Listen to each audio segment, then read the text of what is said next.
I just want to ask you, what's the reason? Why did you organize it? We live our nations on the other side of the globe. What was the purpose of organizing this event? This is the first time, right? Yeah. The main reason is because in the Parliament of Canada, the House of Commons made January a month of Tamil Heritage Month. Right. So they passed a motion, and it was accepted by all the parties. So we celebrate the Tamil culture, Tamil tradition, Tamil heritage, and so on, because for a long time, as you know, because of political reasons, we couldn't celebrate our identity. Yeah, tell me about it, because all we know here in Canada is that there was a struggle between the Sinhalese people and Tamil people, and we obviously know the Tamil Tigers, and the big demonstrations here in Toronto a couple of years ago. These were two founding nations, actually, the Tamil nation and the Sinhala nation. So we were living as two separate countries within the same island for over 2,000 years. And around the year, early part of the 16th century, the Portuguese came. They recognized there are two people, and they continued to respect the king of the Tamils and the king of the Sinhalese. Right. Then, of course, the Dutch came, and they did the same, and they recognized there were two people. Then the third colonial power was the British power. So the British came, they were introducing railways and transport and so on. They said, no, it's one country, they united. They just put, it's like bringing two real estates together. Right. So Britain was interested in real estate and not much in people, or in, they were conquering lands, and they wanted to have a good market. So for tea and rubber, these were the things. Sri Lanka was known for its tea products. Yeah, I know. And for its rubber because of the war times. In Poland there was even a brand of tea called Ceylon tea, yes. Yeah. And cocoa, which was one of the exports, and coffee as well. Right. And so the British introduced the railway from one end to the other and made two countries into one country, and they left it like that. So ever since they left, there were fights, and the majority community, that is the Sinhala community, started being very oppressive towards the minority. And these are two different religions and two languages. They are Buddhist and Sinhalese. We are Tamils and Hindu. And you are a priest. I am a priest, yes. So among the Sinhalese and Tamil, there are Catholics. We are a very small minority of 4% or 5%. And so we try to be little bridge builders, but it was not possible because of the kind of operation that became very violent. And in 1983, about 4,000 people were simply slaughtered, simply killed because they were Tamils. So that's where it started. And then the Tigers took up arms, the Tamil Tigers. With their leader. With the leader, yeah. And then the civil war went on for 30 years, and we lost about 200,000 people, about 20 priests and nuns and convents and churches and church buildings were bombed and so on. But the whole world was biased because at that time we did not have much good coverage of the media, because we did not have cell phones or cameras. We have no communication at all with the North. The war was done without a witness in the North. So that's how it came to be. And so now we rebuilding our lives, and the way... Yeah, how does it look like right now? Because the Sinhalese government, the Sri Lankan government, they said that they overcome this terrorist movement, which is, as they call it, the Tamil Tigers. And now, what's the situation of Tamil people? The Tamil people are now, there are 1 million people are refugees all over the world. The Tigers were called terrorists. How many are in Canada? Is it the main site for the diaspora? Yes, about 300,000 Tamils in Canada actually. About 150,000 in London, England.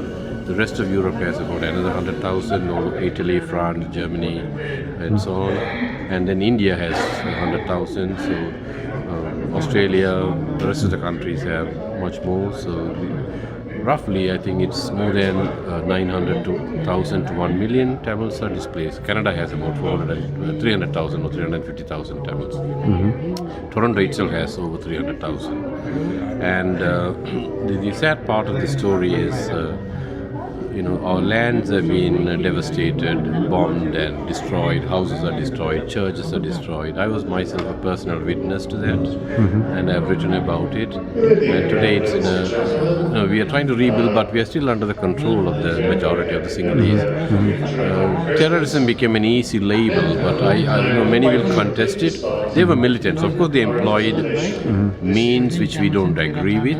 Any solution in sight, like agreement or with the Sinhalese? The Tamils are asking for some sort of peaceful resolution, but we are not. Recognition? Yeah. Okay, thank you very much. Thank you.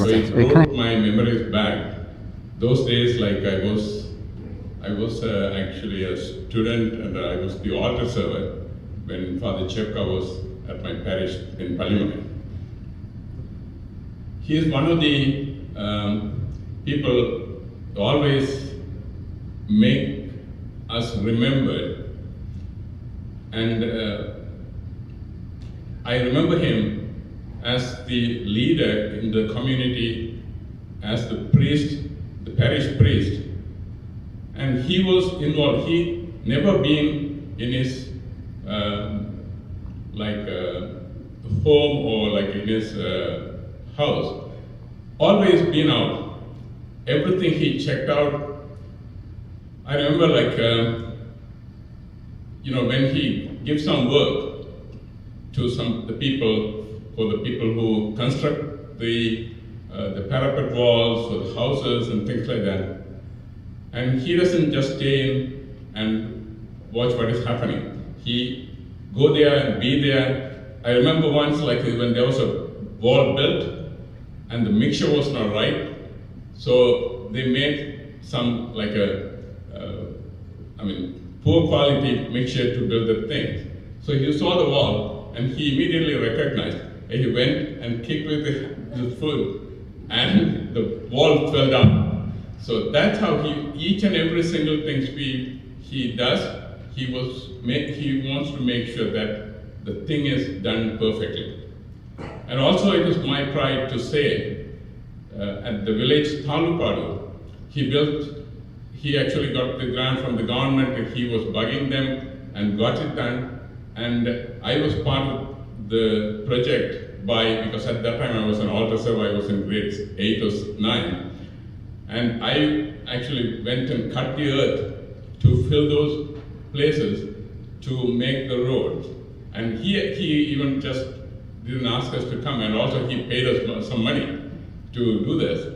And we earned about 6-7 rupees a day. That was in Canadian dollars, about 6-7 cents.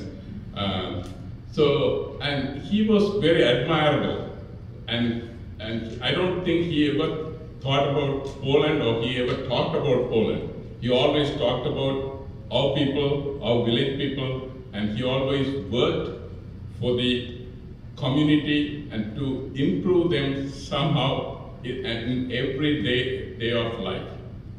So it is, I don't want to take your time, but it is my pleasure to remember him at this occasion. And also I would like to thank the Polish community for giving us such a wonderful priest to serve to our community. I remember when Father was saying in the movie, the people went from Talupadu and Palimale, my village too. They went there because they wanted to bury Father Chepka's body in Jaffna, but these people went in buses and vans to fight the bishop to bring his body to our land. And even in my village, the people were telling, so you guys to be shamed to allow him to be buried in Talupadu instead of Palimale. So that's how he was so praised, recognized, and he's still in the hearts of our people, always. Thank you. And he was called engineer because he built, as the others said, he built the church and repaired the church and did everything, and he was very close to the people, and he adopted Sri Lanka, especially the parishes he worked as his own place, and worked with them and lived with them. And it was very edifying, and also for us it was a good example to walk in their footsteps. So I am happy to have had that opportunity to work with him in Manor. Thank you.